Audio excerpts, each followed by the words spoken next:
ফেসবুকের মধ্যে একটা পোস্ট করেছিলাম, একটা মেয়ে মানে একটা অচেনা মেয়ে হাহা রিয়েক্ট দিল। হ্যাঁ, আমার পোস্টার মধ্যে হাহা রিয়েক্ট দেওয়ার পর আমাকে ফ্রেন্ড রিকোয়েস্ট দিল। এরপরে দেখলাম যে মেসেজ রিকোয়েস্টের মধ্যে মেসেজও পাঠিয়েছে। হ্যাঁ, তারপরে মেসেজ রিকোয়েস্টের মধ্যে গেলাম, গিয়ে দেখলাম সে লিখছে কেমন আছেন, আমার ফ্রেন্ড রিকোয়েস্টটা কি অ্যাকসেপ্ট করা যাবে, রিকোয়েস্ট করতেছি। আমি নিজেই অবাক, কিরে ভাই, আমাকে আমাকে মেয়ে মেসেজ দিছে। কোনোদিন আমার কোনো মেয়ে SMS করলো না, আর আজকে একটা মেয়ে তাও আবার এইভাবে রিকোয়েস্ট করতেছে। কি যে বলি, মানে একদম কলজার মধ্যে আঘাত লাগছে জানেন। আমি বললাম যে আচ্ছা ঠিক আছে, আমি অ্যাকসেপ্ট করতেছি, সমস্যা নেই। মানে একটু ভাব ভাব ভাব নিয়ে বললাম আর কি। এরপরে অ্যাকসেপ্ট করলাম। তারপরে বললাম যে আপনি আমাকে কেন মেসেজ দিছেন, মানে আপনি কি আমাকে চিনেন?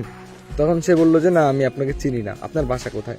এরপর আমি বললাম যে আমার বাসা নওগাঁ, আপনার বাসা কোথায়? তখন সে বললো আমার বাসা ঢাকা মিরপুর। এরপর আমি বললাম যে আপনারা কি ওখানে স্থানীয় থাকেন? তখন বললো যে না, স্থানীয় না, ঢাকায় আছি, আমাদের গ্রামের বাসা হচ্ছে বরিশাল। এরপর আমি বললাম যে আচ্ছা আপনার নাম কি? তারপরে সে বললো আমার নাম ইতি। এরপর আমি বললাম যে আচ্ছা, আমি রাহুল, এবার ইন্টার সেকেন্ড ইয়ারে আছি, আপনি? তখন সে বললো ও, আপনি আমার 1 বছরের সিনিয়র, আমি ফার্স্ট ইয়ারে। তারপরে বেশ ভালো একটা বন্ধুত্ব হলো আমাদের, মানে প্রায় সবসময় কথা হতো। হ্যাঁ, এরপরে দেখতাম যে সে যখনই অনলাইনে আসতো শুধু আমার সঙ্গেই কথা বলতো। আর অনলাইনে তো মানে অনলাইনের বাইরে তো থাকেই না, মানে যতক্ষণই থাকে শুধু আমার সাথেই কথা বলে। আমি এটা ফলো করছিলাম, ঠিক আছে। কিন্তু সব থেকে ইন্টারেস্টিং একটা বিষয় কি জানেন, তার কাছে আমি তার ফটো চেয়েছিলাম কিন্তু সে দেয়নি। মানে সে আমার সঙ্গে কখনো ভিডিও কলও দেয়নি, এবং কি তাকে আমি কখনো দেখিও নি। তো এইভাবে বেশ কিছুদিন কেটে গেল। এরপরে আমি তাকে রিকোয়েস্ট করলাম যে চলুন আমরা একদিন মিট করি। তখন সে বললো যে না, আমি দেখা করতে পারবো না, মানে আমার সামনে এক্সাম আছে, মানে আমি একটু ব্যস্ত থাকি, তো আমি দেখা করতে পারবো না। মানে সে নানান অজুহাত দিতে শুরু করলো, ঠিক আছে। আমি বললাম যে আমরা তো ফ্রেন্ড, তাই না, মানে একবার কি দেখা করা যায় না? তখন সে বললো, মানে অনেক কাহিনীর পরে সে রাজি হলো। এরপরে চলে গেলাম ঢাকা মিরপুরে দেখা করার জন্য।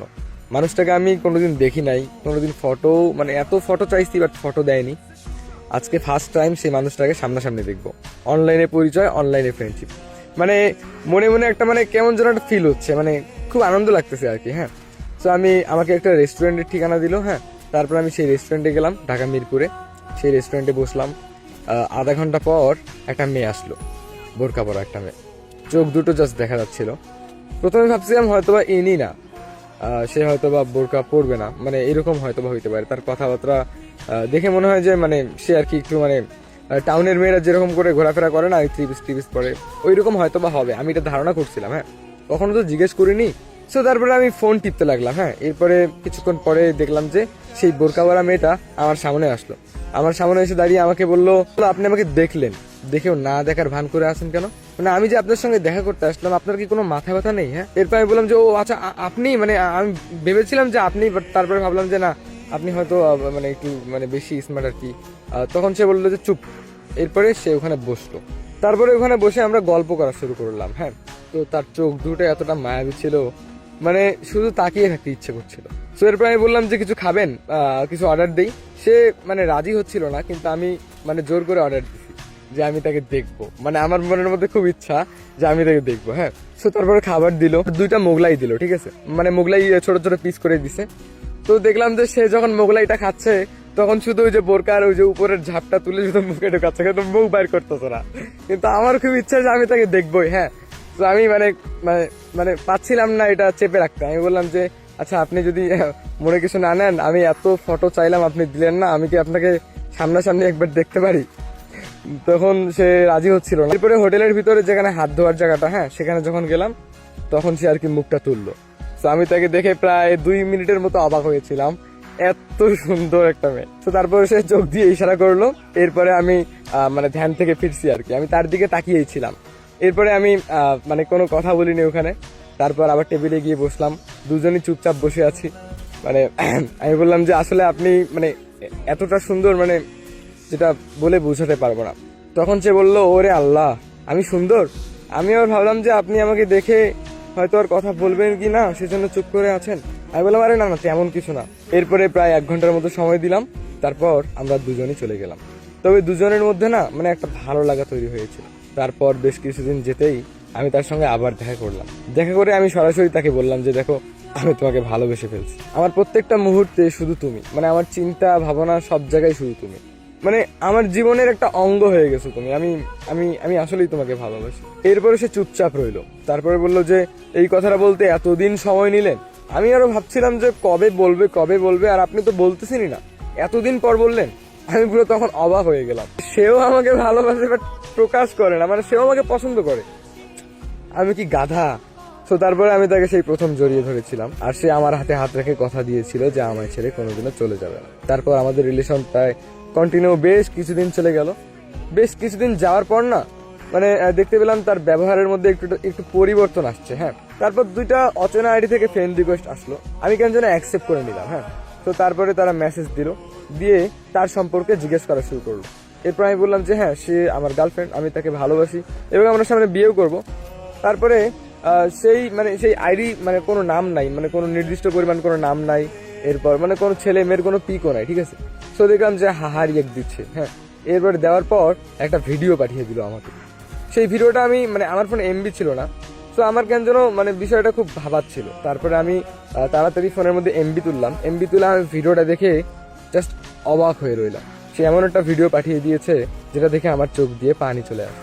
আসলে খুব ভয়াবহ অবস্থায় আমার সেই প্রিয় মানুষ, আর তার সঙ্গে আরেকটা ছেলে।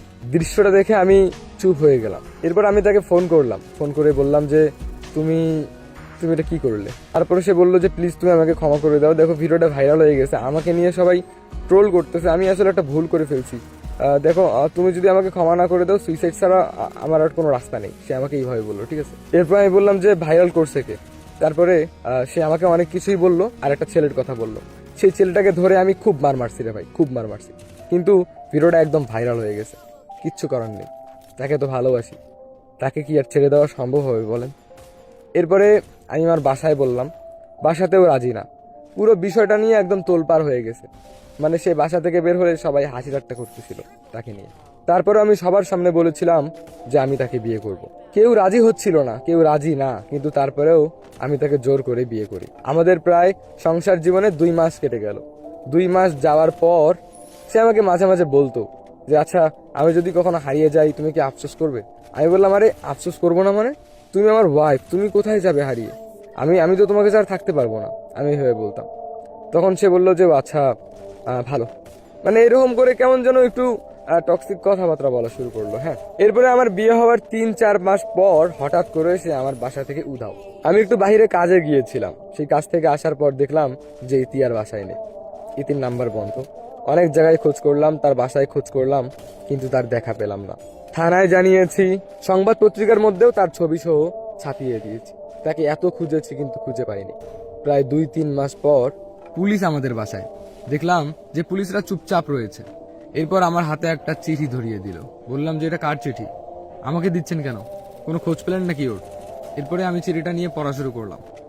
সেই চিঠির মধ্যে লেখা ছিল, রাহুল, আমায় ক্ষমা করে দিও।